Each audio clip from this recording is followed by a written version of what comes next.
Okay, നമസ്കാരം. ഞാൻ ഇന്നോട്ടൊരു YouTube channel start ചെയ്യാമെന്ന് വിചാരിച്ചു. പെട്ടെന്ന് ഇങ്ങനെ തിങ്ക് ചെയ്തു. അപ്പോൾ എന്തായാലും ഇന്നോട്ട് തന്നെ ഒരു വീഡിയോ ഇട്ട് നോക്കാമെന്ന് വിചാരിച്ചു. ഓക്കെ, ഞാൻ ആദ്യം എന്നെ കുറിച്ചിട്ട് ഒന്ന് പരിചയപ്പെടുത്താം. എൻ്റെ പേര് സയ്യിദ് റഹ്മാൻ എന്നാണ് എൻ്റെ പേര്. വീട് വന്നിട്ട് തൃശ്ശൂർ, പക്ഷേ വർക്ക് ചെയ്യണൊക്കെ ബാംഗ്ലൂരാണ്. ചെസ് കോച്ചാണ്. എനിക്ക് പിന്നെ ഫിഡെ ഇൻസ്ട്രക്ടർ എന്ന് പറഞ്ഞ ടൈറ്റിലുണ്ട്. അപ്പോൾ ചെസ് കോച്ചിങ്ങിൽ ഇപ്പോൾ ഏകദേശം ഒരു 15 വർഷമായി ചെസ് കോച്ചിങ്ങിൽ. അപ്പോൾ ഞാൻ ആദ്യമായിട്ട് ക്ലാസ് എടുക്കുന്നത് 16ാമത്തെ വയസ്സിലാണ് ഞാൻ ആദ്യമായിട്ട് ചെസ് പഠിപ്പിക്കുന്നത്. അപ്പോൾ ഞാൻ മുന്നത്തെ ഒരു ചെസ് ഒളിമ്പ്യൻ ആയിരുന്ന NR അനിൽകുമാർ മാഷിൻ്റെ സ്റ്റുഡൻ്റ് ആയിരുന്നു.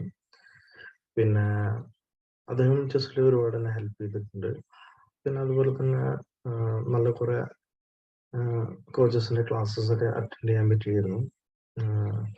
നമ്മുടെ മലയാളിയായ ഫേമസ് കോച്ചാണ് TJ സുരേഷ് കുമാർ. സുരേഷേട്ടൻ്റെ ഒരുപാട് ക്ലാസ്സസ് അറ്റൻഡ് ചെയ്യാൻ പറ്റിയിരുന്നു. ഇവർ രണ്ടുപേരാണ് എനിക്ക് ഒരുപാട് ക്ലാസ്സസ് ഒക്കെ വളരെ ഫ്രീ ആയിട്ട് തന്നെ ചെയ്തുന്ന ആൾക്കാരാണ് ഒരു ടൈമിൽ. അങ്ങനെ ഒരുപാട് ഹെൽപ്പൊക്കെ അവർ ചെയ്തിട്ടുണ്ടായി. ഇപ്പോൾ ഞാൻ മുഴുവൻ ടൈമും ചെസ് കോച്ചിങ് തന്നെയാണ് മെയിനായിട്ട് എൻ്റെ പ്രൊഫഷൻ. ഇതിപ്പോൾ സ്റ്റാർട്ടിങ് വീഡിയോ ആയ കാരണം കൊണ്ട് മാത്രമേ അതൊക്കെ ഒന്ന് പറഞ്ഞു എന്നുള്ളൂ. ഇനിയിപ്പോൾ അടുത്ത വീഡിയോ തൊട്ടിട്ടൊന്നും അതൊന്നും പറയാനില്ല. പിന്നെ ഈ യൂട്യൂബ് ചാനലിൻ്റെ ഞാനെന്താ ഉദ്ദേശിക്കണമെന്ന് വെച്ച് കഴിഞ്ഞാൽ, നമ്മൾ കളി സ്റ്റാർട്ട് ചെയ്യുന്ന ആൾക്കാർക്ക് വേണ്ടിയിട്ടുള്ളതല്ല.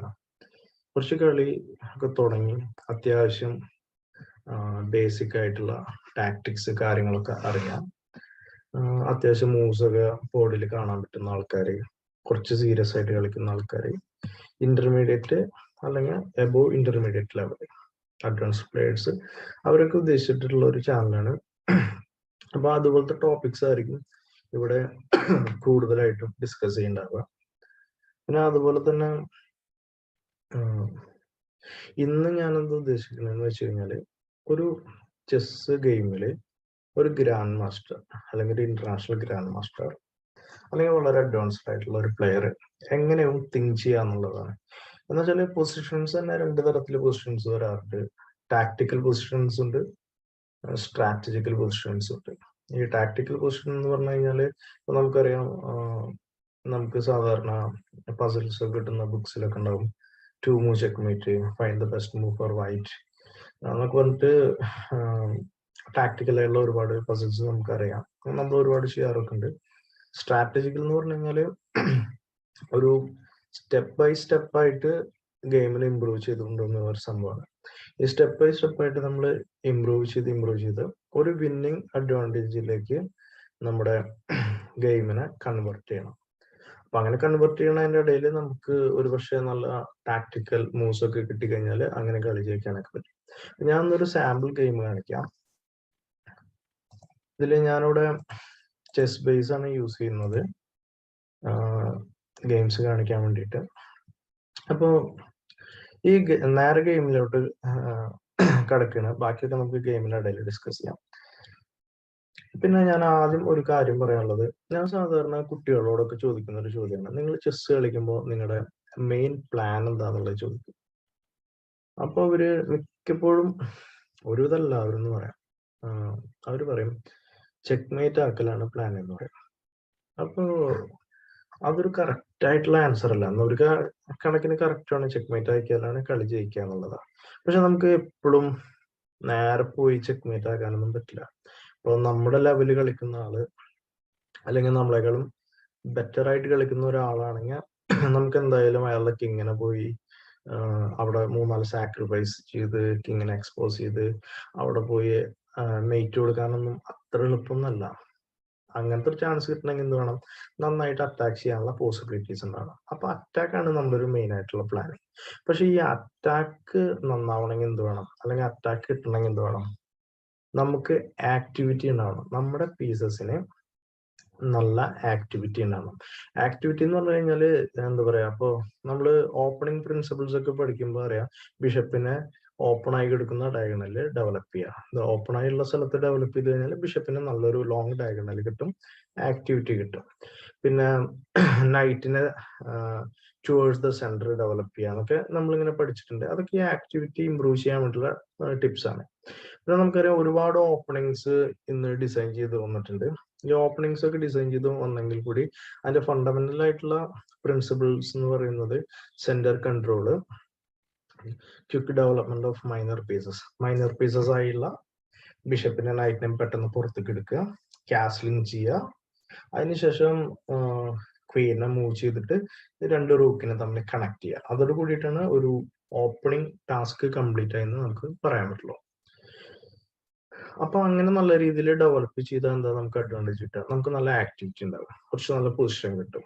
ഓക്കെ, അപ്പോൾ അത് വെച്ചിട്ട് വേണം നമ്മൾ മിഡിൽ ഗെയിമിൽ ചെല്ലാൻ. പിന്നെ മിഡിൽ ഗെയിമിൽ ഒരു പക്ഷേ കുറെ ഗെയിംസ് മിഡിൽ ഗെയിമിൽ തന്നെ അവസാനിക്കും, ചില ഗെയിംസ് മിഡിൽ ഗെയിമിൽ നിന്ന് മാറിയിട്ട് എൻഡ് ഗെയിമിൽ പോകും, എൻഡ് ഗെയിമിൽ ചെന്നിട്ടും അവസാനിക്കും.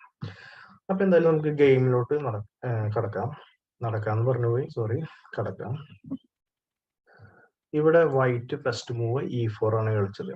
ഇപ്പൊ E4ന്റെ ഐഡിയ നമ്മൾ പറയും സെന്ററിനെ കൺട്രോൾ ചെയ്യുന്നുണ്ട്, സെന്ററിൽ നമുക്ക് പോൺ ഉണ്ട്, അതുപോലെ D5 എന്ന് പറയുന്ന സെന്റർ സ്ക്വയറിനെ ഇയാളെ കൺട്രോൾ ചെയ്യുന്നുണ്ട്, അറ്റാക്കും ചെയ്യുന്നുണ്ട്.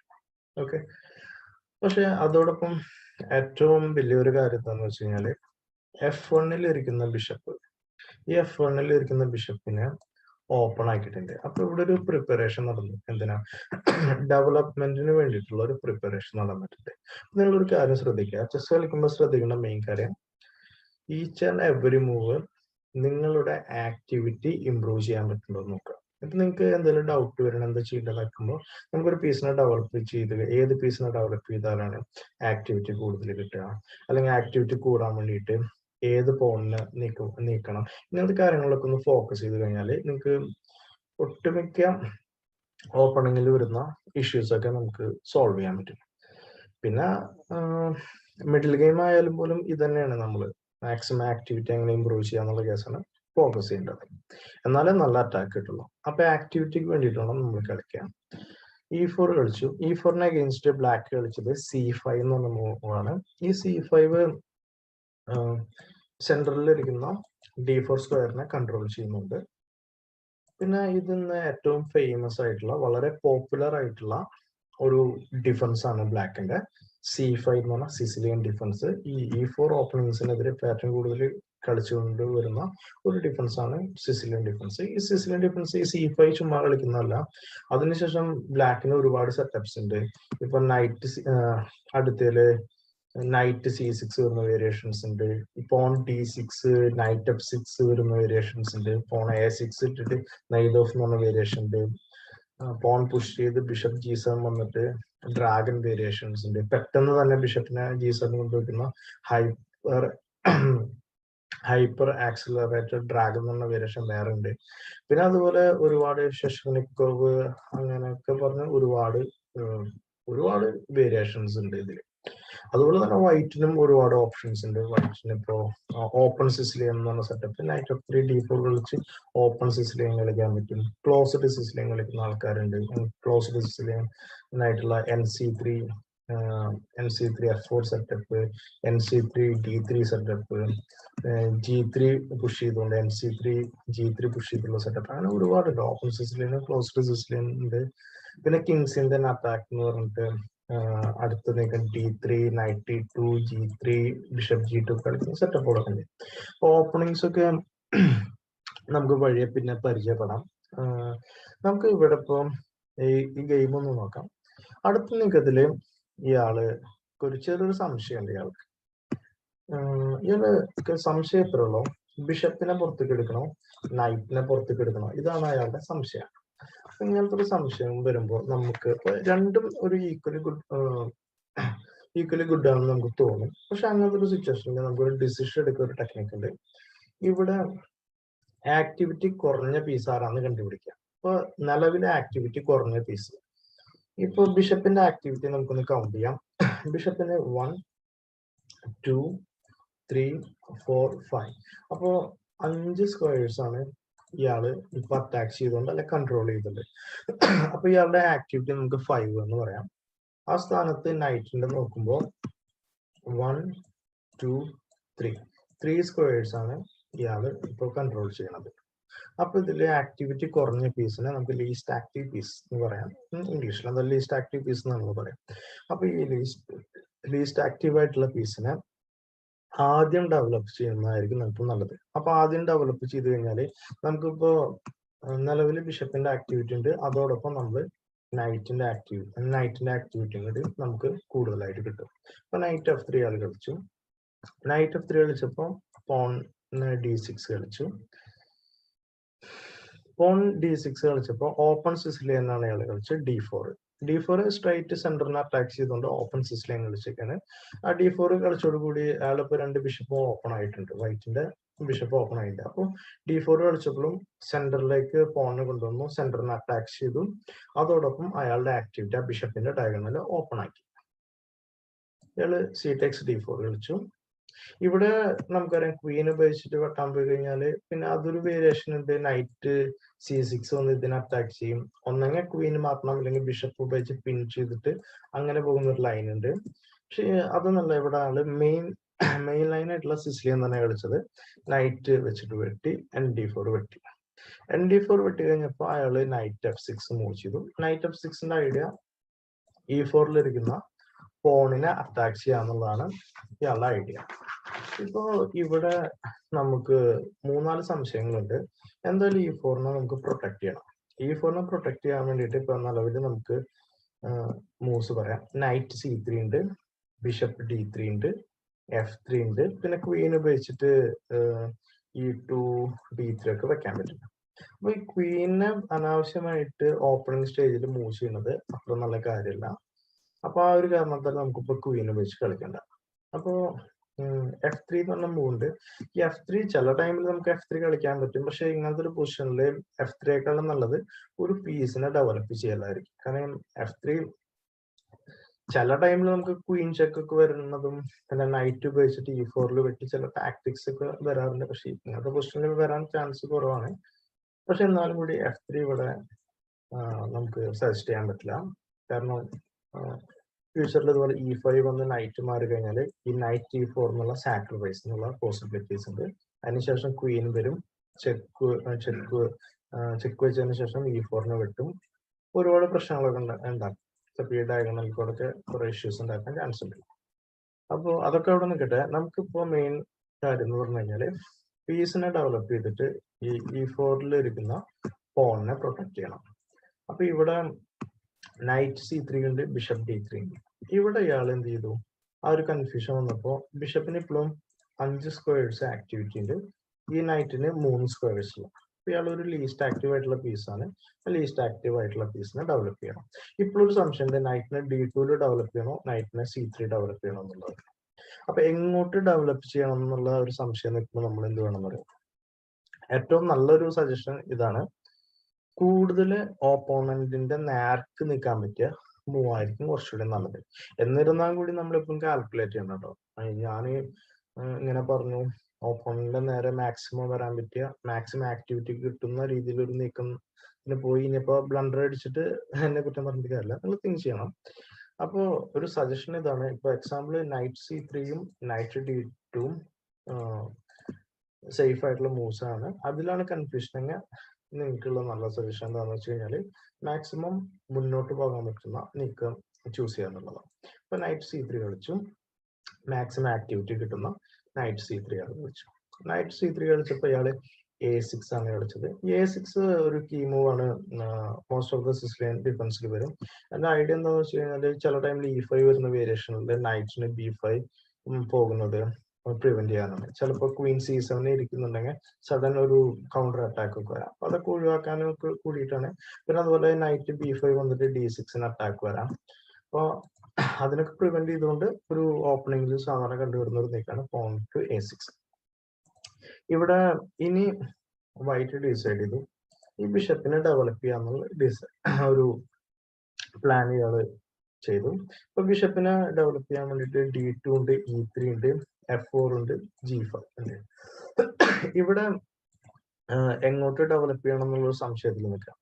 അപ്പൊ ഇവിടെ നോക്കുമ്പോൾ ഈ ബിഷപ്പ് F4 ഒക്കെ റിസ്ക് ആണ്. ബിഷപ്പ് F4 പോയി കഴിഞ്ഞാൽ സ്ട്രൈറ്റ് E5 വരും, ഡബിൾ അറ്റാക്സിന് പീസ് പോകും. അപ്പൊ F4 ഒന്നും നമുക്ക് കളിക്കാൻ പറ്റില്ല. ഇവിടെ കുറച്ച് നല്ല നീക്കങ്ങൾ ബിഷപ്പ് E3യും ബിഷപ്പ് G5 ആണുള്ളത്. അപ്പൊ ഇങ്ങനെ തിങ്ക് ചെയ്തപ്പോ അയാള് ബിഷപ്പ് E3 ആണ് വൈറ്റ് കളിച്ചത്.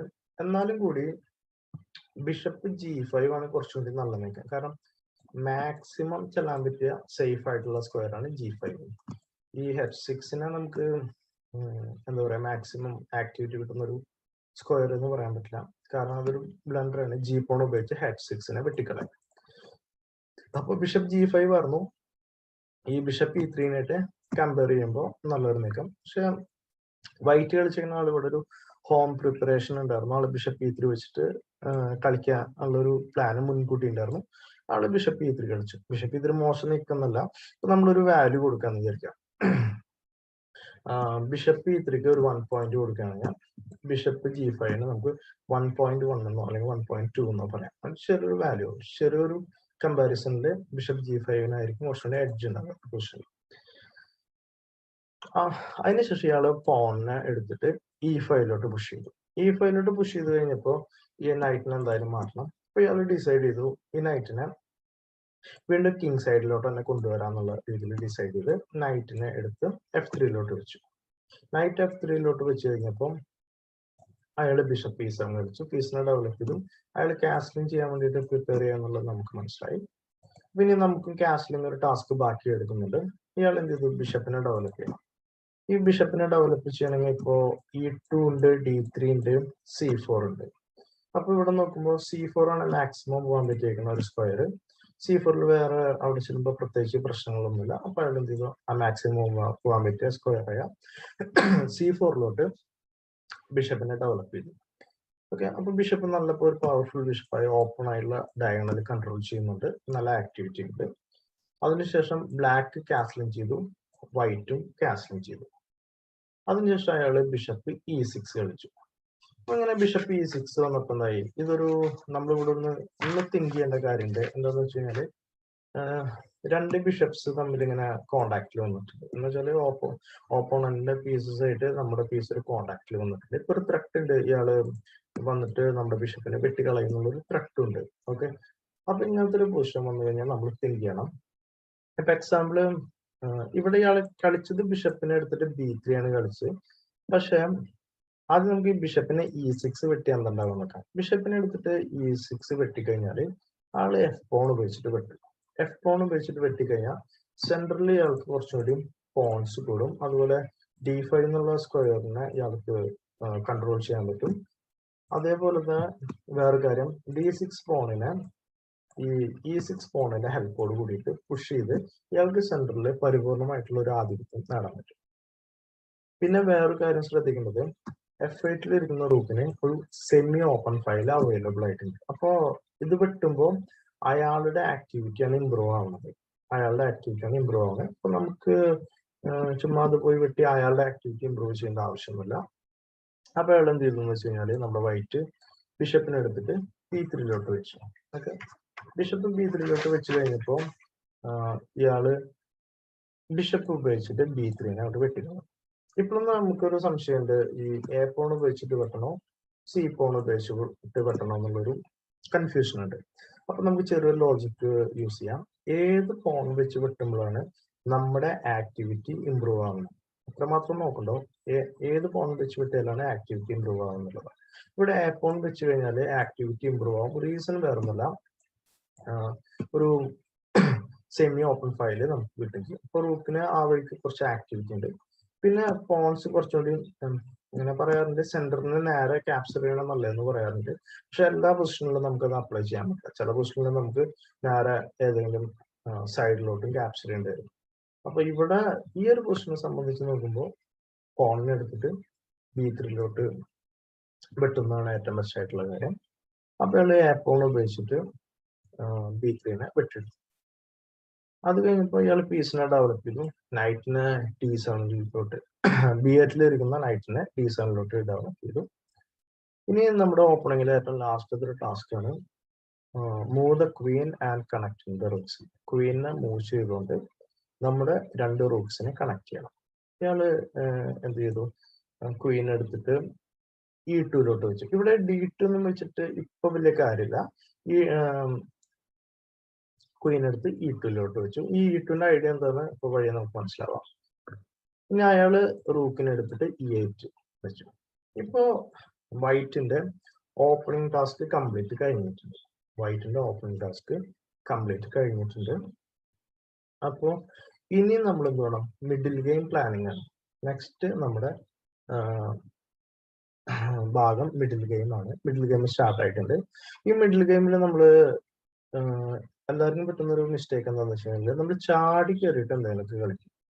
ഓപ്പണിംഗിൽ നമുക്കൊരു പ്ലാൻ ഉണ്ടായിരുന്നു, പീസസിനെ ഡെവലപ്പ് ചെയ്യുക, ആക്ടിവിറ്റി ഇംപ്രൂവ് ചെയ്യുക, സെന്റർ കൺട്രോൾ ചെയ്യുക, കാസ്ലിംഗ് ചെയ്യുക, പിന്നെ ക്വീനെ മാറ്റിയിട്ട് റൂക്സിനെ കണക്ട് ചെയ്യുക. ഒരു പ്ലാൻ നമുക്ക് ഉണ്ടായിരുന്നു. പ്ലാൻ നമ്മൾ അപ്ലൈ ചെയ്തു. മിഡിൽ ഗെയിമിലും നമ്മൾ മിഡിൽ ഗെയിമിലത്തെ ഫസ്റ്റ് മൂവ് കളിക്കണേക്കാളും മുന്നേ ഇപ്പൊ ഫിഡെ ടൂർണമെന്റ് ഒക്കെ ആണെങ്കിൽ നമുക്ക് ഒരുപാട് ടൈം ഉണ്ടായിരിക്കും. അങ്ങനെയാണെങ്കിൽ ഒരു 5-10 മിനിറ്റ്സ് നമുക്ക് അവിടെ സ്പെൻഡ് ചെയ്യാം. ചുമ്മാ ഒരു 5-10 മിനിറ്റ്സ് പോയാലും കുഴപ്പമില്ല. നമ്മൾ ബോർഡിൽ നോക്കുക, ഒരു പ്ലാൻ ഉണ്ടാക്കണം. ഒരു പ്ലാൻ എന്ന് പറഞ്ഞു കഴിഞ്ഞാല് ഒരു മൂവോ 2 മൂവോ ഉള്ള സംഭവമല്ല, ഒരുപാട് മൂവ്സ്. നമ്മളിനി കളിക്കാൻ പോകുന്ന ചാൻസ് ഉള്ള ഒരുപാട് മൂവ്സ് കൂടിയിട്ടുള്ള ഒരു സംഭവത്തിനാണ് പ്ലാൻസ് എന്ന് പറയാം. ഈ പ്ലാൻ എന്ത് വേണം, എപ്പോഴും നന്നായി അറ്റാക്ക് ചെയ്യാൻ പറ്റുന്ന ഒരു പ്ലാൻ ആയിരിക്കും. ഒരു അറ്റാക്കിംഗ് പ്ലാൻ ആണ് എപ്പോഴും നമുക്ക് നല്ലത്. എന്നാലാണ് നമുക്ക് ഓപ്പോണന്റിനെ നന്നായിട്ട് ബുദ്ധിമുട്ടിക്കാൻ പറ്റുള്ളൂ. അപ്പൊ അറ്റാക്ക് ചെയ്യണമെങ്കിൽ എന്ത് വേണം, അറ്റാക്ക് ചെയ്യണമെങ്കിൽ ഒരു ഒബ്ജക്റ്റിനെ കിട്ടണം. അവിടെ പോയിട്ട് ഇപ്പൊ അറ്റാക്ക് ചെയ്യാൻ എങ്ങനെ വെച്ചാൽ ചിലർ നേർവയ്ക്ക് ഇങ്ങനെ അറ്റാക്ക് ചെയ്യാൻ, ഇവിടെ എന്ത് കാണിക്കാനാണ് നമുക്ക് ഇങ്ങനെ അറ്റാക്ക് ചെയ്യാനൊന്നും അത്ര എളുപ്പമൊന്നുമല്ല. അപ്പൊ നമുക്ക് ഈ അറ്റാക്ക് ചെയ്യണമെങ്കിൽ എന്ത് വേണം, എതിരാളികളുടെ വീക്ക്നെസ്സുകളെ കണ്ടുപിടിക്കുക. എസ്പെഷ്യലി വീക്ക് പോയിന്റ്സ് ഉണ്ടോ എന്ന് കണ്ടുപിടിക്കലാണ് ഏറ്റവും എളുപ്പമായിട്ടുള്ള മാർഗം. അതിനെന്താ ചെയ്യേണ്ടതെന്ന് വെച്ച് കഴിഞ്ഞാല് നമ്മുടെ 5th റാങ്കും 6th റാങ്കും ഓക്കെ നമ്മുടെ കേട്ടോ. ഇപ്പൊ ബ്ലാക്കിനാണെങ്കിൽ ഇവിടെ വരിക, അയാളുടെ 5th റാങ്ക് 4 ആയിരിക്കും, പിന്നെ 3 ആയിരിക്കും ആളുടെ 5th ഉം 6th ഉം വരിക.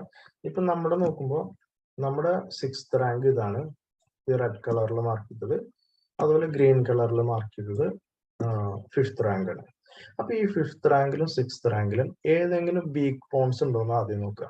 അത് വളരെ എളുപ്പമായിട്ടുള്ള കാര്യം. അതുപോലെ വീക്ക് സ്ക്വയേഴ്സ് ഉണ്ടോ എന്ന് നോക്കുക. ഈ വീക്ക് പോണും വീക്ക് സ്ക്വയേഴ്സും എന്താണെന്ന് വെച്ച് കഴിഞ്ഞാല് വേറെ ഒരു പോണുകൾ ഉപയോഗിച്ചിട്ട് പ്രൊട്ടക്ട് ചെയ്യാൻ പറ്റാത്ത പോൺസിനെയും സ്ക്വയേഴ്സിനെയും പറയുന്ന പേരാണ് വീക്ക് സ്ക്വയേഴ്സ് അല്ലെങ്കിൽ വീക്ക് പോൺസ്.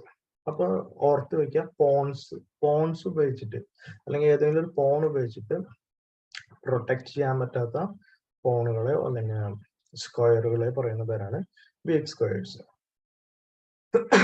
അപ്പൊ ഇവിടെ നമുക്ക് ഓരോ സ്ക്വയർ നോക്കി നോക്കാം. A6 എന്ന് പറഞ്ഞ സ്ക്വയർ, അവിടെ എന്തായാലും ബി പോൺ ഉപയോഗിച്ചിട്ടൊരു കണക്ഷൻ ഉണ്ട്. അപ്പൊ അതിനെ ഒരു വീക്ക് പോൺ എന്ന് പറയാൻ പറ്റില്ല. എന്നാൽ B6 എന്ന് പറഞ്ഞുള്ള സ്ക്വയറിലേക്ക് ഒരു പോണും വന്നിട്ട് സപ്പോർട്ട് ചെയ്യാൻ പറ്റില്ല. അപ്പൊ അതൊരു വീക്ക് സ്ക്വയർ ആയി. C6 ഒരു കോണ്ടാക്ട് ഉണ്ട്, B7 കണക്ഷൻ ഉണ്ട്. അപ്പൊ അതൊരു വീക്ക് സ്ക്വയർ അല്ല. പിന്നെ വന്നിട്ട് D6 ആണ്. D6 ഒരു വീക്ക് സ്ക്വയർ ആണ്. അവിടെ പോൺ ഉള്ള കാരണം ഇതിനെ വീക്ക് പോൺ എന്ന് പറയാം. ഒരു പോണും വന്നിട്ട് അയാളെ പ്രൊട്ടക്ട് ചെയ്യാനില്ല. ഇത് സ്ക്വയർ വീക്ക് അല്ല, ഇവിടെ ഒന്നും വീക്ക് സ്ക്വയേഴ്സ് ഇല്ല. ഓക്കെ, കാരണം ഇവിടൊക്കെ പോൺസ് വന്നിട്ട് കണക്ട് ചെയ്യുന്നുണ്ട്. അപ്പൊ അത് കാരണം കൊണ്ട് അതൊന്നും വീക്ക് സ്ക്വയേഴ്സ് അല്ല. ഇനി 5th റാങ്ക് നോക്കുമ്പോൾ നമ്മുടെ A5 എന്ന് പറഞ്ഞ സ്ക്വയർ, ഇതൊരു വീക്ക് സ്ക്വയർ അല്ല. റീസൺ പറഞ്ഞുതരാം. പോണ് B6 വന്നു കഴിഞ്ഞാൽ അവിടെ പ്രൊട്ടക്ഷൻ കിട്ടും. ഇവിടെ A6 പ്രൊട്ടക്ഷൻ ഉണ്ട്, C5 പ്രൊട്ടക്ഷൻ ഉണ്ട്. D5 ഒരു വീക്ക് സ്ക്വയർ ആണ്, കാരണം ഒരു പോണും വന്നിട്ട് ഇവിടെ സപ്പോർട്ട് ചെയ്യാൻ പറ്റില്ല. പിന്നെ ഇത് വീക്ക് സ്ക്വയർ അല്ല, E5 വീക്ക് സ്ക്വയർ അല്ല, കാരണം D6 പ്രൊട്ടക്ട് ചെയ്യുന്നുണ്ട്. ഇത് വീക്ക് സ്ക്വയർ അല്ല, G1 പുഷ് ചെയ്തിട്ട് പ്രൊട്ടക്ട് ചെയ്യാം. ഇവിടെ ഒന്നും അങ്ങനെ ഒരു പെർമനന്റ് വീക്ക് സ്ക്വയേഴ്സ് ഇല്ല. ഓക്കെ, പെർമനന്റ് ആയിട്ടുള്ള വീക്ക് സ്ക്വയേഴ്സ് ഇല്ല. അപ്പൊ ഇവിടെ മെയിൻ ആയിട്ട് നമ്മൾ നോക്കേണ്ടത് ഈ B6, D6, D5 ഈ 3 വീക്ക്നെസ് ഉള്ളത്. പക്ഷെ നമുക്ക് ഒറ്റയടിക്ക് എല്ലാ വീക്ക്നെസ്സിനെയും ഫോക്കസ് ചെയ്യാൻ പറ്റില്ല. ഇവിടെയാണ് നമ്മൾ എന്ത് ചെയ്യണം, കൂടുതൽ സെൻട്രലിലുള്ള വീക്ക്നെസ്സിന് നോക്കിയായിരിക്കും കുറച്ചുകൂടി നല്ലത്. അപ്പൊ ഇയാൾ തീരുമാനിച്ചു D6 പോണും D5 സ്ക്വയറും ഇയാൾ ഉദ്ദേശിച്ചു. ഇനി ഇയാള് ആ വീക്ക്നെസ്സിന് എതിരെ ഒരു പ്ലാനിങ് ചെയ്യാൻ പോവാണ്. പ്ലാനിങ് പറഞ്ഞുതരാം. ഇയാള് ചെയ്ത പ്ലാനിങ് ഇത്രേ ഉള്ളൂ. റൂക്സിനെ രണ്ടും D5 കൊടുത്തിട്ട് ഡബിൾ ചെയ്യും. നേരെ D6 അറ്റാക്ക് വരും. ഇനി ഓരോ പീസിനെയും എങ്ങനെയാണ് ആ D6 എന്ന് പറഞ്ഞ വീക്ക്നെസ്സിനെ അഗേൻസ്റ്റ് കളിക്കുക എന്നുള്ളതാണ് മെയിൻ പ്ലാനിങ്. റൂക്ക് ഇങ്ങനെ ചെയ്യുന്ന പ്ലാനിങ് ചെയ്തു വെച്ചാല്, പിന്നെ ഈ നൈറ്റ് ഉണ്ടല്ലോ, ഈ നൈറ്റിന് ഈ H4 പോവാം, എന്നിട്ട് F5 വരാം, അവിടുന്ന് D6 അറ്റാക്ക് ചെയ്യാം. ഓക്കെ. പിന്നെ C3 ഇരിക്കുന്ന നൈറ്റ്, ഈ C3 ഇരിക്കുന്ന നൈറ്റ് ആക്ച്വലി ഒരു നല്ല പൊസിഷനിൽ ഇപ്പൊ ഇരിക്കുന്നത്. റീസൺ പറഞ്ഞുതരാം. അയാള് ഈ D6 പോണിനെ D5 പുഷ് ചെയ്തിട്ട് ഇതിനെ സോൾവ് ചെയ്യാൻ നോക്കും. അതിനെ പ്രിവെന്റ് ചെയ്യാൻ വേണ്ടിയിട്ട് നല്ല രീതിയിൽ ഇരിക്കുന്ന ഒരാളാണ് ഈ C3 ഇരിക്കുന്ന നൈറ്റ്. അതുപോലെ ഈ C3 ഇരിക്കുന്ന നൈറ്റിനെ ഏത് ടൈമിൽ D5 ജമ്പ് ചെയ്യാനും പറ്റും. ഇനി നമ്മുടെ അടുത്ത മൈനർ പീസ് ആണ് ബിഷപ്പ്. ഈ ബിഷപ്പിനെ ഇപ്പോ ഡയറക്റ്റ് ആയിട്ട് ബിഷപ്പിനെ കൊണ്ടുപോയിട്ട് ഇവിടെ അറ്റാക്ക് ചെയ്യാൻ എളുപ്പമല്ല. അപ്പൊ നമുക്ക് എന്ത് വേണം, ഇവിടെ ഏതെങ്കിലും പറ്റിയ ഒരു ഡിഫൻഡർ പീസിനെ നമുക്ക് ഈ ബിഷപ്പ് വെച്ച് വെട്ടിക്കളയാൻ പറ്റും. ഇപ്പൊ വെട്ടിക്കളയാൻ എളുപ്പത്തിലുള്ളത് F6 നൈറ്റ് ആണ്. G5 വന്നിട്ട് നമുക്ക് അതിനോട്ട് എക്സ്ചേഞ്ച് ചെയ്യാം. അപ്പൊ ഈ D5 ഗാർഡ് ചെയ്തിരിക്കുന്ന നൈറ്റ് പോകുമ്പോൾ സ്വാഭാവികമായിട്ടും അയാൾക്ക് കുറച്ച് ബുദ്ധിമുട്ട് ഫേസ് ചെയ്യും. ഇതാണ് ഇയാള് പ്ലാൻ ചെയ്തത്. ഇനി ഗെയിമിലോട്ട് വരാം. പ്ലാൻ ഒന്നുകൂടി ഞാൻ പറഞ്ഞു തരാം. ഇത്രയുള്ളൂ. D6 അഗേൻസ്റ്റ് കളിക്കുക. റൂക്സിനെ ഇയാൾ ഡബിൾ ചെയ്യാൻ പോകുന്നു. അതിനുശേഷം ഈ ബിഷപ്പിനെ G5 ഇട്ടിട്ട് ചാൻസ് കിട്ടാൻ വിട്ടുകളയാം. പിന്നെ നൈറ്റ് H5 പോണു, F5 വരുന്നു, F5 ഇരുന്നുകൊണ്ട് അറ്റാക്ക്. C3 നൈറ്റ് ഇപ്പോ ആക്ച്വലി നല്ല പൊസിഷനിൽ ഇരിക്കുന്നുണ്ട്. ഇതാണ് ഇയാളുടെ പ്ലാൻ. ഇയാൾ ഫസ്റ്റ് നീക്കം കളിച്ചു. ഏത് റൂക്കിനെ ഇപ്പോ സെൻട്രലിലോട്ട് ആദ്യം കൊണ്ടുവരണം ചെറിയ ഡൗട്ട്. അപ്പോൾ എന്ത് വേണം, ആക്ടിവിറ്റി കുറഞ്ഞിട്ടിരിക്കുന്ന റൂക്കിനെ കൊണ്ടുവരികയായിരിക്കും ചില ടൈമിൽ നല്ലത്. അപ്പൊ ഇവിടെ നോക്കുമ്പോൾ രണ്ട് ഈക്വലി സെയിം ആണ്. അപ്പോൾ ആക്ടിവിറ്റി കുറവ് F1 ആയി പറഞ്ഞിട്ട് ആള് RFD1 കളിച്ചു. അപ്പൊ ഇവരിങ്ങനത്തെ പൊസിഷണൽ റൂൾസ് എപ്പോഴും കളിക്കുമ്പോൾ ഫോളോ ചെയ്ത് പോകും. നമുക്ക് ആദ്യം ഇതൊക്കെ തിങ്ക് ചെയ്യുമ്പോൾ ബുദ്ധിമുട്ടാവും. ഒരുപാട് തവണ ഇത് പ്രാക്ടീസ് ചെയ്യുമ്പോൾ ഓട്ടോമാറ്റിക് ആയിട്ട് ഇതൊക്കെ നമ്മൾ അപ്ലൈ ചെയ്യാൻ തുടങ്ങും. റൂക്ക് F_D1 കളിച്ചു. റൂക്ക് F_D1 കളിച്ചപ്പോൾ അയാൾ ക്വീൻ എടുത്ത് C7 കളിച്ചു. അയാളുടെ പ്ലാൻ കണ്ടിന്യൂ ചെയ്തു. Bishop G5. ഞാൻ പറഞ്ഞില്ലേ, F6 ഇരിക്കുന്ന നൈറ്റിനെ ചാൻസ് കിട്ടിയ വെട്ടികളയാം. അയാള് റൂക്കിനെ A8 ഇരിക്കുന്ന റൂക്കിനെ C8 കളിച്ചു. വേറെ ഒന്നുമല്ല, ഇതൊരു അയാളുടെ ഒരു സെമി ഓപ്പൺ ഫയൽ. അപ്പൊ ഇതില് എന്തെങ്കിലും കൗണ്ടർ അറ്റാക്ക് കിട്ടുമോ എന്നുള്ള കാര്യമാണ് ആള് നോക്കുന്നത്. ഇവിടെ അയാള് H4 നൈറ്റിനെ മൂവ് ചെയ്തു. പിന്നെ അടുത്ത നീക്കത്തിൽ നേരെ F5 വരാൻ പോകുന്നു. F5 വന്നു കഴിഞ്ഞാൽ D6 അറ്റാക്ക് ചെയ്യും. പിന്നെ ആ D6 ഡിഫൻഡർ ആയിട്ടുള്ള E7 ഇരിക്കുന്ന ബിഷപ്പിനെ അറ്റാക്ക് ചെയ്യും. ഇവിടെ ഇങ്ങനെ അത് മനസ്സിലാക്കിയ ബ്ലാക്ക് എന്ത് ചെയ്തു എന്ന് വെച്ച് കഴിഞ്ഞാൽ പോണിന് G6 ഇട്ടു. ഇതിനെ പ്രൊഫലക്റ്റിക് മൂവ്സ് എന്ന് പറയും. പ്രൊഫലക്റ്റിക് മൂവ്സ് എന്ന് പറഞ്ഞു കഴിഞ്ഞാൽ ഓപ്പോണന്റ് കളിക്കാൻ പോകുന്ന പ്ലാന് അല്ലെങ്കിൽ മൂവ്സിനെ മുൻകൂട്ടിയിട്ട് തടയിടുന്ന, ബ്ലോക്ക് ചെയ്യുന്ന ടെക്നിക്കാണ് ഇയാൾ ചെയ്തത്. അപ്പൊ നൈറ്റ് F5 എന്ന് പറയുന്ന ഈ ഒരു സീരിയസ് പ്ലാനിനെ അയാള് G6 എന്ന് പറഞ്ഞ പോൺ പുഷ് ഉപയോഗിച്ചിട്ട് പ്രിവെന്റ് ചെയ്തു.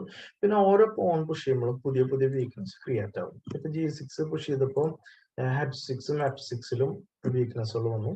പിന്നെ പോൺ പുഷ് കളിയുടെ ഇടയിൽ വന്നു കഴിഞ്ഞാൽ നമ്മുടെ പ്ലാൻസിനെ നമ്മളൊന്ന് റീകറക്റ്റ് ചെയ്ത് തരും. ഒന്ന് നോക്കണം എന്തെങ്കിലും ചേഞ്ചസ് വരുത്താറുണ്ടോ. ഇപ്പൊ പോൺ പുഷ് നടന്നാലും എന്തെങ്കിലും തമ്മിൽ വെട്ടല് ക്യാപ്ചേഴ്സ് ഉണ്ടായി കഴിഞ്ഞാലും നമ്മുടെ പ്ലാനുകളിൽ എന്തെങ്കിലും ചേഞ്ച് വരുത്തണമെന്ന് ഒരു അറ്റ്ലീസ്റ്റ് ഒരു 2-3 സെക്കൻഡ്സ് തിങ്ക് ചെയ്യണം. ഇപ്പോൾ നിലവിൽ ഇപ്പോൾ പ്ലാൻസ് ചേഞ്ച് ആക്കേണ്ട ആവശ്യമൊന്നുമില്ല. അപ്പോ ഇവിടെ ഒരു പ്ലാൻ ചേഞ്ച് ആക്കേണ്ട ആവശ്യമുണ്ട്. എന്താന്ന് വെച്ച് കഴിഞ്ഞാൽ നൈറ്റിന് F5 പോകാൻ പറ്റില്ല. അപ്പൊ ഇയാൾ ഡിസൈഡ് ചെയ്തു ഈ നൈറ്റിനെ കൊണ്ടുപോയിട്ട് C4 കൊണ്ടുവയ്ക്കാം. C4 കൊണ്ടുവച്ച് അവിടുന്ന് അയാൾക്ക് എന്ത് ചെയ്യാം, D6 അറ്റാക്ക് ചെയ്യാം. കാരണം F5 എന്തായാലും വരാൻ പറ്റും. അപ്പൊ ഇയാൾ ഇവിടെ ഇൻട്രസ്റ്റിംഗ് ആയിട്ടൊരു പ്ലാൻ ചെയ്തു. ഫോൺ എടുത്ത് G3 പുഷ് ചെയ്തു. G3 ഐഡിയ എത്തുള്ളൂ, നൈറ്റിന് G2 വരും, അവിടുന്ന് E3 പിന്നെ C4. വീണ്ടും നമ്മൾ ഈ പ്ലാനിനെ അഗേൻസ്റ്റ് ആയിട്ട് കളിക്കുക. ഓക്കെ. G3 കളിച്ചപ്പോ അയാൾ ബിഷപ്പിനെ എടുത്തിട്ട് F8 കളിച്ചു. ബിഷപ്പ് F8 കളിച്ചപ്പോ ചെസ്സിന്റെ ഒരു നല്ലൊരു റൂൾ എന്താണെന്ന് വെച്ച് കഴിഞ്ഞാൽ ഓപ്പോണന്റിനെ നമുക്ക് അറ്റാക്ക് ചെയ്യാൻ പറ്റുന്ന ടൈമിൽ നമ്മൾ ഓപ്പോണന്റിനെ അറ്റാക്ക് ചെയ്യാം. അപ്പോൾ എപ്പോഴും നോക്കുക, ഏതെങ്കിലും ചെറിയ അറ്റാക്കിംഗ് മൂവ്സ് ഉണ്ടെങ്കിൽ അത് നമുക്കൊരു ഗുണമാണ്. എന്താണെന്ന് വെച്ച് കഴിഞ്ഞാൽ ഓപ്പോണന്റിനെ നമുക്ക് അറ്റാക്ക് ചെയ്യുമ്പോൾ ഓട്ടോമാറ്റിക് ആയിട്ടും നമ്മുടെ ഓപ്പോണന്റ് ഡിഫെൻഡ് ചെയ്യാൻ തുടങ്ങും. അപ്പൊ അത് അയാൾക്ക് രണ്ട് പ്രശ്നമുണ്ട്. ഒന്ന് സൈക്കോളജിക്കലായിട്ടും ഒരു ഇഷ്യൂസ് ഉണ്ടാകും. ഇപ്പൊ നമ്മൾ ചെസ് കളിക്കുമ്പോൾ നമ്മുടെ ഓപ്പോണന്റ് നമുക്ക് അഗേൻസ്റ്റ് ആയിട്ട് ഒരു 5-6 ത്രെട്ടുകൾ തന്നു എന്ന് വിചാരിക്കുക, അങ്ങനെ അറ്റാക്കിംഗ് മൂവ്സ് ക്രിയേറ്റ് ചെയ്തു എന്ന് വിചാരിക്കുക. നമ്മൾ ഡിഫെൻഡ് ചെയ്ത് വരുന്നതോറും നമ്മൾ കമ്പ്യൂട്ടർ അല്ലല്ലോ, നമുക്ക് സൈക്കോളജിക്കലായിട്ട് നമ്മൾ മിസ്റ്റേക്സ് കളിക്കാനോ അല്ലെങ്കിൽ ബ്ലണ്ടർ അടിക്കാനോ വളരെ ചാൻസ് ഉണ്ട്. അപ്പൊ ഇവിടെ ഒരു അറ്റാക്കിംഗ് മൂവ്സ് ആൾക്ക് കിട്ടി. വേറെ ഒന്നുമില്ല, ക്വീൻ F3 വെച്ചു. ക്വീൻ F3 വെച്ച് കഴിഞ്ഞപ്പോൾ ക്വീന്റെ പൊസിഷൻ കുറച്ചുകൂടി ഇമ്പ്രൂവ് ആയി. സെക്കൻഡ് റാങ്കിൽ ഇരുന്ന ക്വീനെ തേർഡ് റാങ്കിലോട്ട് കൊണ്ടുവന്നു. ഇപ്പോ F6 ഇരിക്കുന്ന നൈറ്റിന് മേലെ കൂടുതൽ പ്രഷർ ഉണ്ട്. ആള് ബിഷപ്പ് G7 ഇട്ടു, അതിനെ ഡിഫെൻഡ് ചെയ്തു. അപ്പൊ ബിഷപ്പ് G7 പോയിട്ട് നോക്കി, മുമ്പ് ഇവിടെ ഒരു ഡിഫൻഡർ ആയിട്ട് ഇരുന്നിരുന്ന ബിഷപ്പ് G7 ആള് പ്ലാൻ കണ്ടിന്യൂ ചെയ്തു, RD2. ഇനി റൂക്ക് ഡബിൾ ചെയ്യാൻ പോവാണ് D6 അഗേൻസ്റ്റ് ആയിട്ട്. H6 പുഷ് ചെയ്തു. H6 പുഷ് ചെയ്തു. ഇപ്പൊ ഇനിയിപ്പോ വേറെ നോക്കാനില്ല, നമ്മൾ എന്തായാലും വെട്ടാൻ പ്ലാൻ ഉണ്ട്, അത് വിട്ട് കളഞ്ഞു. ബിഷപ്പ് F6 കളിച്ചു, അയാൾ നൈറ്റ് F6 കളിച്ചു. റൂക്കിനെ എടുത്തിട്ട് A1 ഇരിക്കുന്ന റൂക്കിനെ എടുത്ത് D1 ഇട്ടു. ഇട്ട് കഴിഞ്ഞപ്പോൾ തന്നെ ഒരു അറ്റാക്കിംഗ് മൂവ് ക്രിയേറ്റ് ചെയ്തു. B6 ഒരു അറ്റാക്കിംഗ് മൂവാണ്. C8 റൂക്കിനെ D8 ഇട്ട് ഡിഫെൻഡ് ചെയ്തു. ആളുടെ നേരത്തെ പ്ലാൻ സ്റ്റാർട്ട് ചെയ്തു. Night G2, night E3, night C4. ഇതാണ് ആളുടെ പ്ലാന്. അപ്പോൾ ഇയാള് ക്വീൻ എടുത്തിട്ട് E7 കളിച്ചു, പ്ലാൻ കണ്ടിന്യൂ ചെയ്തു. നൈറ്റ് E3 വന്നു. ഇപ്പൊ ഇയാള് ക്വീനെ E6 കളിച്ചു, ക്വീൻ E6 കളിച്ചു. നെക്സ്റ്റ് മൂവ് നമുക്കറിയാം, അറ്റാക്കിംഗ് മൂവ് നൈറ്റ് C4. നൈറ്റിനെ അയാള് ആ പറഞ്ഞ സ്ക്വയറിലേക്ക് എത്തിച്ചു, ഒപ്പം ഒരു അറ്റാക്കിംഗ് ക്രിയേറ്റ് ചെയ്തിട്ടുണ്ട്. ഇപ്പോ D6 കൂടുതൽ പ്രഷർ വന്നിട്ട് നമുക്കറിയാം C4 നൈറ്റും 2 റൂട്ട്സും ഉപയോഗിച്ചിട്ട് കൂടുതൽ പ്രഷർ ഉണ്ട്. അപ്പോൾ ബിഷപ്പിനെ F8 നോക്കി. ബിഷപ്പ് F8 നോക്കിയപ്പോൾ ഇനി ആളെന്ത് ചെയ്തു എന്ന് വെച്ച് കഴിഞ്ഞാൽ അടുത്തൊരു അറ്റാക്കിംഗ് മൂവ് കളിച്ചു, നൈറ്റ് D5. F6 ഇരിക്കുന്ന നൈറ്റിനെ അറ്റാക്ക് ചെയ്യുന്നുണ്ട്. അല്ലെങ്കിൽ നൈറ്റ് D5 ഇങ്ങോട്ടേക്ക് വെട്ടി. നൈറ്റ് വെട്ടി. ഇപ്പോ ചിലവർ വരുന്ന ഒരു മിസ്റ്റേക്ക് ആണ്, ഇങ്ങനത്തെ ഒരു പൊസിഷനിൽ പോയിട്ട് നേരെ ഇവിടെ ആക്ച്വലി റൂക്ക് വെച്ചിട്ട് വെട്ടുണ്ട്. ചിലർ ഇത്രയൊക്കെ പ്ലാൻ ചെയ്തിട്ട് ഇങ്ങനെ വരുമ്പോൾ ചാടി കയറിയിട്ട് പോൺ ഉപയോഗിച്ച് വിട്ടു. ഈ പോൺ ഉപയോഗിച്ച് വിട്ട് കഴിഞ്ഞാൽ ആ പ്ലാൻ മൊത്തം ചേഞ്ച് ആയി. ഇപ്പൊ D6 യാതൊരു പ്രഷറില്ല. ആൾക്ക് ഇപ്പൊ ഓപ്പോണന്റിന് നമ്മുടെ ബ്ലാക്കിന് കുറച്ച് ആശ്വാസമാണ്. ഇവിടെ ND5 കളിച്ചു, റൂക്ക് ഉപയോഗിച്ചിട്ട് D5 വെട്ടിയെടുത്തു. റൂക്ക് ഉപയോഗിച്ച് D5 വെട്ടിയെടുത്തു കഴിഞ്ഞപ്പോ അയാൾ ക്വീൻ എടുത്ത് C8 കളിച്ചു. ഇപ്പോ അയാൾ എന്ത് ചെയ്തെന്ന് വെച്ച് കഴിഞ്ഞാൽ ഇപ്പൊ നൈറ്റ് ഉപയോഗിച്ച് D6 വെട്ടി കഴിഞ്ഞാല് ബിഷപ്പ് ഉപയോഗിച്ചിട്ട് വെട്ടും, റൂക്ക് ഉപയോഗിച്ച് വെട്ടി കഴിഞ്ഞാല് റൂക്ക് ഉപയോഗിച്ചിട്ട് വെട്ടും. പിന്നെ D1 റൂക്ക് ഉപയോഗിച്ചിട്ട് തിരിച്ചു വെട്ടി കഴിഞ്ഞാൽ നിങ്ങൾ വിഷ്വലൈസ് ചെയ്യുന്നുണ്ടോ മൈൻഡില്, വെട്ടി കഴിഞ്ഞാല് C8 ഇരിക്കുന്ന ക്വീൻ വന്നിട്ട് C2 വെട്ടിയെടുക്കും. അതുകൊണ്ടാണ് ആള് ക്വീനെ എടുത്തിട്ട് C8 നോക്കിയത്. അപ്പൊ ഇയാൾ എന്ത് ചെയ്തു, അടുത്ത ക്വീനെ D3 കൊണ്ടുവന്നു, കൂടുതൽ അറ്റാക്ക് കൊണ്ടുവന്നു. D6 അഗേൻസ്റ്റ് കൂടുതൽ അറ്റാക്ക് കൊണ്ടുവന്നു. ഇപ്പോഴും ബിഷപ്പ് E7, അയാള് ബിഷപ്പ് E7 കളിച്ചു. നമുക്ക് ഇപ്പോഴും വെട്ടാൻ പറ്റില്ല, സെയിം പ്രശ്നമുണ്ട്. നൈറ്റ് ഉപയോഗിച്ചിട്ട് D6, ബിഷപ്പ് ഉപയോഗിച്ച് D6, റൂക്ക് ഉപയോഗിച്ച് D6, റൂക്ക് ഉപയോഗിച്ച് D6, ക്വീൻ D6, അത് കഴിഞ്ഞാൽ ക്വീൻ C2. അപ്പൊ ഇന്നത്തെ പൊസിഷനിൽ എന്താ കളിക്കുക, നമ്മള് ഈ C2 ഇഷ്യൂ സോൾവ് ചെയ്യണം. ഇയാൾ ഇത്ര ചെയ്തുള്ള പോണിനെ എടുത്തിട്ട് C3 വെച്ചു. അപ്പൊ ആ ഇഷ്യൂ സോൾവ് ആയി. അത് കഴിഞ്ഞിട്ട് ഇയാൾ ക്വീനെ C6 കളിച്ചു. ഈ ക്വീൻ C6 ഐഡിയ എന്താണെന്ന് പറയാം. ഇപ്പോ നൈറ്റ് ഫോർ എക്സാമ്പിള് നൈറ്റ് വെട്ടിക്കഴിഞ്ഞാല് ബിഷപ്പ് ഉപയോഗിച്ചിട്ട് വെട്ടും, റൂക്ക് ഉപയോഗിച്ചു വെട്ടി, ക്വീനെ ഉപയോഗിച്ച് വെട്ടി, E4 വെട്ടിയെടുക്കും. ഓക്കെ, അപ്പൊ ആൾ അടുത്തൊരു പ്രശ്നം ക്രിയേറ്റ് ചെയ്തേക്കുന്നത് E4 പോന്ന അഗേൻസ്റ്റ് ആണ് അടുത്ത ഇഷ്യൂ ക്രിയേറ്റ് ചെയ്ത്. അപ്പൊ ഇയാൾ എന്ത് ചെയ്തു, F3 പുഷ് ചെയ്തു. ആ കാര്യങ്ങളും സോൾവ് ചെയ്തു. ഇപ്പൊ ആള് ശരിക്കും പ്രിപ്പയർ ആയിട്ട് ഇനി പോൺ എന്തായാലും വെട്ടാനുള്ള സിറ്റുവേഷനിലേക്ക് എത്തും. അയാള് H5 പുഷ് ചെയ്തു. പിന്നെ ഇങ്ങനത്തെ ഒരു പൊസിഷനില് നമ്മള് കിങ്ങനെ എന്തായാലും ഇനി അവിടെ ഒരുപാട് പീസസിനെ ക്യാപ്ചറിങ് ചെയ്യണം. അപ്പോൾ നമ്മൾ കിങ്ങിനെ കുറച്ച് ബെറ്റർ ആയി എന്ന് വെച്ചാൽ സെൻട്രലൈസ് ചെയ്യാൻ ചാൻസ് ഉള്ള സ്ക്വയേഴ്സ് കൊണ്ടുവരുന്നത് നല്ലതാണ്. ഇപ്പൊ ഇവിടെ ഈ ഡയഗണലിക്ക് കിങ് മൂവ് ചെയ്യുന്നത് നല്ലതല്ല. ഇൻ കേസ് ഒരു ക്വീൻ ചെക്ക് ഒക്കെ വരാം. അപ്പൊ അടുത്തിന്റെ പൊസിഷൻ ഒന്ന് ഇമ്പ്രൂവ് ചെയ്തു. ചാടി കയറി വെട്ടാനൊന്നും പോയില്ല. ഒന്ന് ജസ്റ്റ് വെയിറ്റ് ചെയ്തു. കിങ്ങിനെ വീട്ടിൽ കളിച്ചു. കിങ് F8 കളിച്ചു. അയാൾക്ക് മനസ്സിലായി എൻഡ് ഗെയിമിലോട്ട് പോകാണ് ഇഷ്ടം എന്നുള്ളത്. കിങ് F8 കഴിഞ്ഞതും അയാൾ നൈറ്റ് ഉപയോഗിച്ചിട്ട് D6 വെട്ടി, ബിഷപ്പ് ഉപയോഗിച്ച് D6 വെട്ടി, റൂക്ക് ഉപയോഗിച്ച് D6 വെട്ടി, റൂക്ക് ഉപയോഗിച്ച് D6 വെട്ടി, ക്വീൻ ഉപയോഗിച്ച് D6 വെട്ടി, ക്വീൻ D6, റൂക്ക് D6. ഇപ്പൊ എന്തായി, ഒരുപാട് പീസസ് അങ്ങോട്ടും ഇങ്ങോട്ടും വെട്ടിക്കളഞ്ഞു. ഇപ്പൊ നമ്മളൊരു എൻഡ് ഗെയിമിലോട്ട് വന്നു.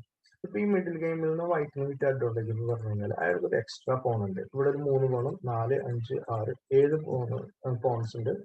ഇവിടെ ഇയാൾക്ക് 1, 2, 3, 4, 5, 6 പോൺസ് ഉള്ളത്. അപ്പൊ ഒരു പോൺ കൂടുതലുണ്ട്.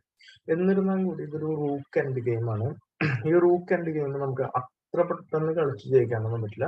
അവിടെ നമുക്ക് എന്ത് വേണം, ഒരു പ്ലാനിങ് വേണം. എൻഡ് ഗെയിമിലേക്ക് നീങ്ങി കഴിഞ്ഞാലും എൻഡ് ഗെയിമിന്റെ സ്റ്റാർട്ടിങ് സ്റ്റേജില് നമ്മൾ ചാടി കയറിയിട്ട് മൂവ് കളിക്കാൻ പാടില്ല. വീണ്ടും മിഡിൽ ഗെയിമിൽ എങ്ങനെ പ്ലാൻ ചെയ്തോ അതേപോലെ തന്നെ എൻഡ് ഗെയിമിലും പ്ലാൻ ചെയ്യണം. അപ്പൊ ഈ എൻഡ് ഗെയിമിൽ നമുക്ക് ബേസിക് ആയിട്ട് 2 പ്ലാൻ ഉള്ളത്.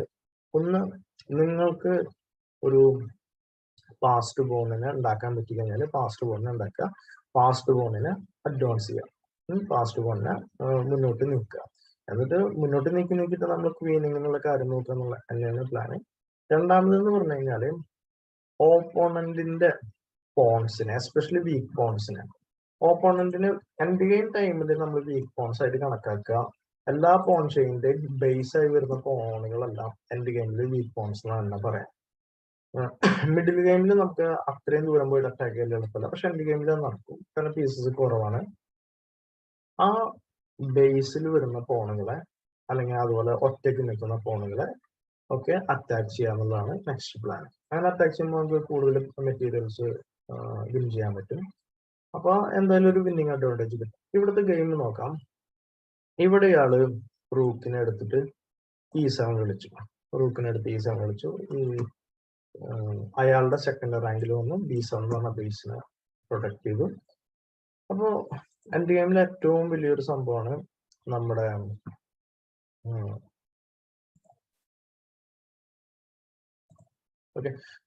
നമ്മുടെ കിങ്ങിനെ സെൻട്രലൈസ് ചെയ്യാന്നത് വളരെ ഇമ്പോർട്ടന്റ് ആയിട്ടുള്ള കാര്യം. അപ്പൊ ഇവിടെ അയാളുടെ പ്ലാൻ എന്താണെന്ന് വെച്ച് കഴിഞ്ഞാല് കിങ്ങിനെ ഈ വഴിക്കൊക്കെ പറ്റുമെങ്കിൽ കൊണ്ടുവരാം, അതൊരു പ്ലാന്.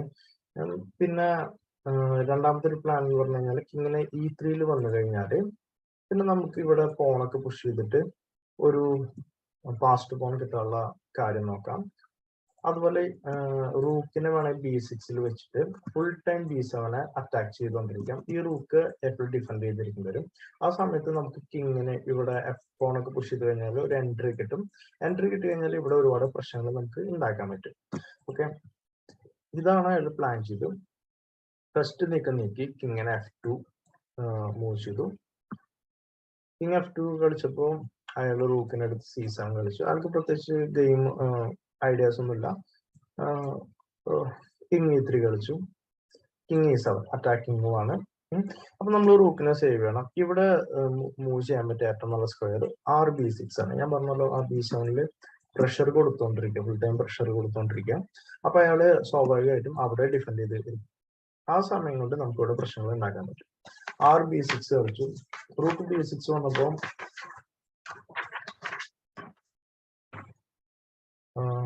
നമ്മുടെ ബ്ലാക്ക് റൂക്ക് D7 കളിച്ചു. അപ്പൊ ഇനി ഇമ്പ്രൂവ്മെന്റ് വേണം.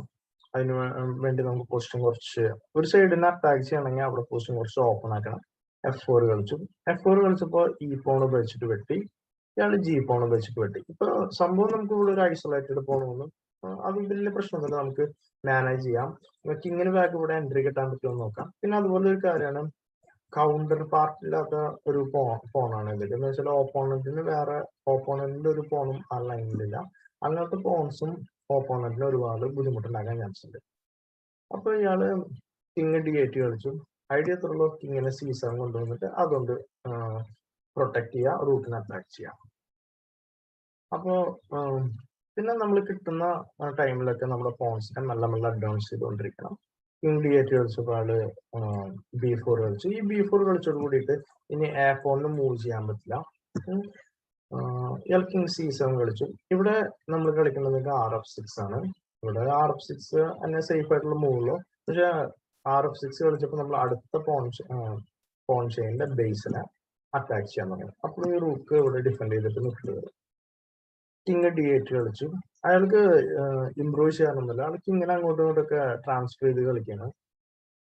കിങ് D8 കളിച്ചപ്പോൾ ഇയാൾ എന്ത് ചെയ്തു എന്ന് വെച്ച് കഴിഞ്ഞാല് പോൺ H4 കളിച്ചു. ഈ പോൺ H4 കളിച്ചിട്ട് ഇവിടെ ഒരു ഹോൾ ഉണ്ടല്ലോ, ഹോൾ അതിനൊന്ന് ബ്ലോക്ക് ചെയ്ത് വെച്ചു. ഇനി ഇയാൾ എന്ത് ചെയ്യുന്ന വെച്ച് കഴിഞ്ഞാൽ ഈ പോണിനെ പുഷ് ചെയ്യും.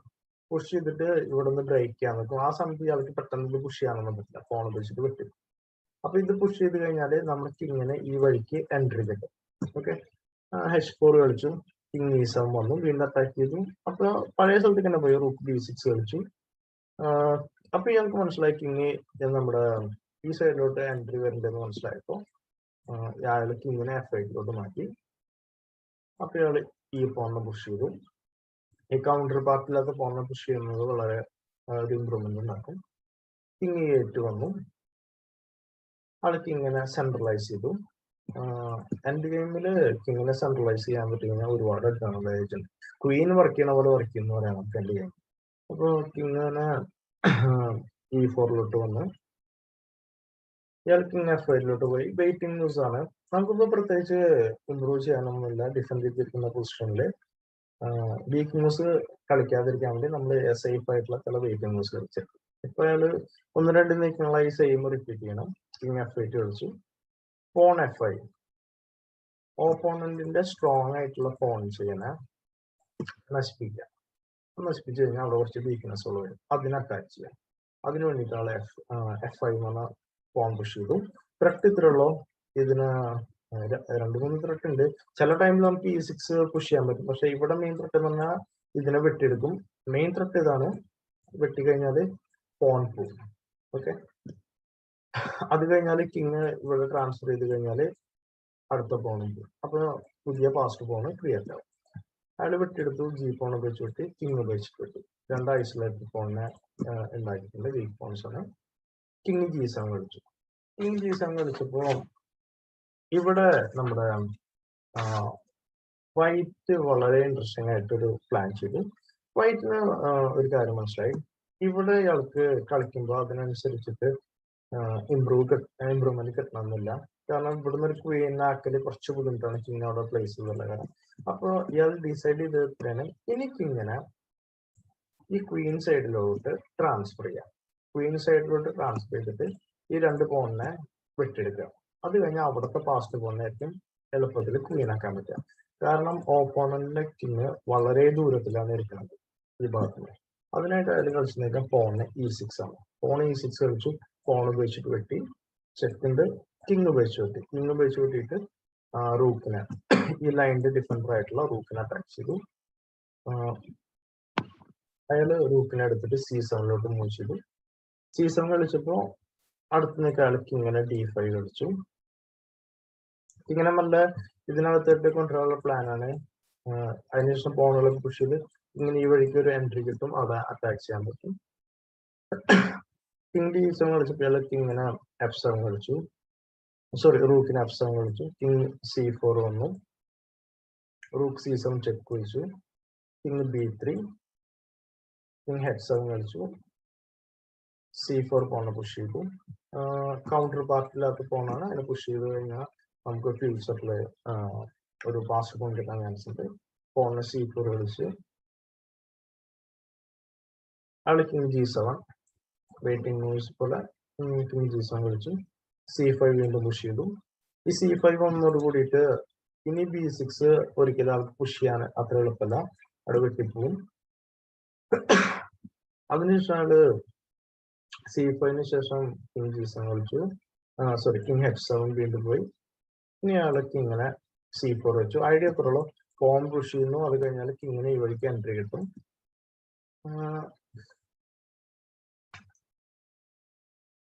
ഓക്കെ, കിങ് C4 കളിച്ച് വീണ്ടും അയാൾ കിങ് G7 വെക്കുന്നത്, പോൺ B5 കളിച്ചു, takes B5, king takes B5. ഇവിടെ നമുക്ക് രണ്ട് പോൺസ് ഉണ്ട്, ക്വീൻ സൈഡ് പോൺ മെജോറിറ്റി രണ്ട് പോൺസ് ഉണ്ട്, അഗൈൻസ്റ്റ് വൺ പോൺ ആണ്. അവിടെ എന്തായാലും ഒരു പാസ്റ്റ് പോൺ ക്രിയേറ്റ് ആവും. കിങ് H7, നമ്മൾ B4, പോൺ അഡ്വാൻസ് B4 കളിച്ചു, കിങ് G7 വെയിറ്റിംഗ്, അയാൾ നല്ല റൂക്ക് D6 കളിച്ചു. റൂക്ക് D6 കളിച്ചോടെ തന്നെ തീരുമാനമായി അടുത്തത് കിങ്ങിനെ പുഷ് ചെയ്യും. അതിനുശേഷം അടുത്ത പോണ് ഈ പോണൊക്കെ പുഷ് ചെയ്ത് കഴിഞ്ഞാൽ ഒരു ന്യൂ പാസ്റ്റ് പോൺ അവിടെ എന്തായാലും കിട്ടും. RF7 കളിച്ച അയാള് RF7 കളിച്ചപ്പോൾ കിങ് B6 കളിച്ചു. കിങ് B6 കളിച്ചോട് കൂടിയിട്ട് ഇതൊരു ഹോപ്പ്ലെസ് പൊസിഷൻ ആയി ആള് റിസൈൻ ചെയ്തു. കാരണം ഇവിടെ എന്തായാലും പുതിയൊരു പാസ്റ്റ് പോൺ ക്രിയേറ്റ് ആവും. ഓക്കെ, അതൊന്നുമില്ല, പോൺ പുഷ് ചെയ്യുന്നു, അതിന് പോൺ പുഷ് ചെയ്യുന്നു, എത്തിക്കഴിഞ്ഞാൽ ഇതൊരു സിമ്പിൾ ഐഡിയ ആണ്. C6 പോൺ വരും, C6 അഡ്വാൻസ് ചെയ്യാം, പിന്നെ അതിനെ ഡിഫെൻഡ് ചെയ്യാൻ RF8 ഒന്നും പോയിട്ട് കാര്യമൊന്നുമില്ല, അങ്ങനെ റൂക്ക് വെച്ചിട്ട് ബ്ലോക്ക് ചെയ്യാം. അല്ലെങ്കിൽ കിങ് B7 വന്നു കഴിഞ്ഞാൽ നമുക്ക് അതിനെന്തായാലും ക്ലീൻ ആക്കാൻ പറ്റും. ഇതൊരു നല്ലൊരു സാമ്പിൾ ഗെയിമായിരുന്നു. ഇതൊരു സ്ട്രാറ്റജിക്കലായിട്ടാണ് ഞാൻ ഇവിടെ കളിച്ചത്. അപ്പോൾ ഒന്നുകൂടി ഞാൻ റിപ്പീറ്റ് ചെയ്യാം, ഇത്രയേ ഉള്ളൂ. നമ്മൾ ഓപ്പണിംഗ് സ്റ്റേജിൽ, ഓപ്പണിംഗ് അല്ല ചെസ്സിൽ മെയിനായിട്ട് ആക്ടിവിറ്റിനെ കുറിച്ചിട്ട് തിങ്ക് ചെയ്യാം. ഓരോ നീക്കത്തിലും നമുക്ക് എങ്ങനെ ആക്ടിവിറ്റി ഇംപ്രൂവ് ചെയ്യാൻ പറ്റും എന്നുള്ള കാര്യം മെയിനായിട്ട് നോക്കുക. ആക്ടിവിറ്റി നന്നായി കഴിഞ്ഞാൽ നല്ല അറ്റാക്കിംഗ് ചാൻസസ് കിട്ടും. പിന്നെ ഓപ്പണിംഗ് സ്റ്റേജിൽ ഓപ്പണിങ്ങിന്റെ റൂൾസ് ഒക്കെ ഫോളോ ചെയ്യാം. പീസസ് ഒക്കെ ഏതാണ് ഡെവലപ്പ് ചെയ്യേണ്ടതെന്ന് സംശയം വരുമ്പോൾ ആക്ടിവിറ്റി കുറഞ്ഞ പീസിനെ വാല്യൂ ഇംപ്രൂവ് ചെയ്യാൻ നോക്കുക. പീസിനെ അവിടെ കൊണ്ടുവയ്ക്കണം നോക്കുകയാണെങ്കിൽ ഏറ്റവും അഡ്വാൻസ് ആയിട്ട് നമുക്ക് കൊണ്ടുവയ്ക്കാൻ പറ്റുന്ന സ്ക്വയറുകളിൽ നമ്മുടെ പീസസിനെ കൊണ്ടുവയ്ക്കാം. പിന്നെ കാസ്ലിംഗ് വളരെ ഇമ്പോർട്ടൻ്റ് ആയിട്ടുള്ള കാര്യമാണ്. പിന്നെ മിഡിൽ ഗെയിം എത്തിക്കഴിഞ്ഞാൽ, മിഡിൽ ഗെയിം സ്റ്റാർട്ട് ആയി കഴിഞ്ഞാൽ ഫസ്റ്റത്തെ മുമ്പ് കളിക്കണേക്കാൾ മുന്നേ മിഡിൽ ഗെയിമിന്റെ പ്ലാൻ ക്രിയേറ്റ് ആക്കുക. ഇപ്പൊ വീക്ക്നെസ് ഉണ്ടെങ്കിൽ വീക്ക്നെസ്സിനെ അഗൈൻസ്റ്റ് കളിക്കുക, വീക്ക്നെസ് ഉണ്ടെങ്കിൽ ഒരു വീക്ക്നെസ് ക്രിയേറ്റ് ആക്കാൻ പറ്റുമോ എന്നുള്ള കാര്യങ്ങളൊക്കെ അതൊക്കെ നമ്മൾ അടുത്ത വീഡിയോസുകളിലായിട്ട് നമുക്ക് ഡിസ്കസ് ചെയ്യാം, എങ്ങനെ വീക്ക്നെസ്സുകൾ ക്രിയേറ്റ് ചെയ്യാന്നൊക്കെ. അത് മിഡിൽ ഗെയിം കഴിഞ്ഞ് കഴിഞ്ഞാൽ എൻഡ് ഗെയിമിൽ എത്തും. അപ്പൊ എൻഡ് ഗെയിമിൽ നമുക്ക് ഇപ്പോൾ പാസ്റ്റ് പോൺ ഉണ്ടാക്കണം, അല്ലെങ്കിൽ ഓപ്പോണന്റിന്റെ പാസ്റ്റ് പോൺസിനെ അറ്റാക്ക് ചെയ്യാം, തുടങ്ങിയ സ്ട്രാറ്റജീസ് നമുക്ക് യൂസ് ചെയ്യാം. അതിനനുസരിച്ചുള്ള ഒരു പ്ലാനിങ് ക്രിയേറ്റ് ചെയ്യാം. ക്രിയേറ്റ് ചെയ്തതിനു ശേഷം നമുക്ക് വളരെ ഈസി ആയിട്ട് കളിക്കാം. ഓക്കെ, അപ്പോൾ ഇന്നിപ്പോൾ ഇത്രയുള്ളൂ. നമുക്ക് ഇനി അടുത്ത വീഡിയോസ് കാണാം.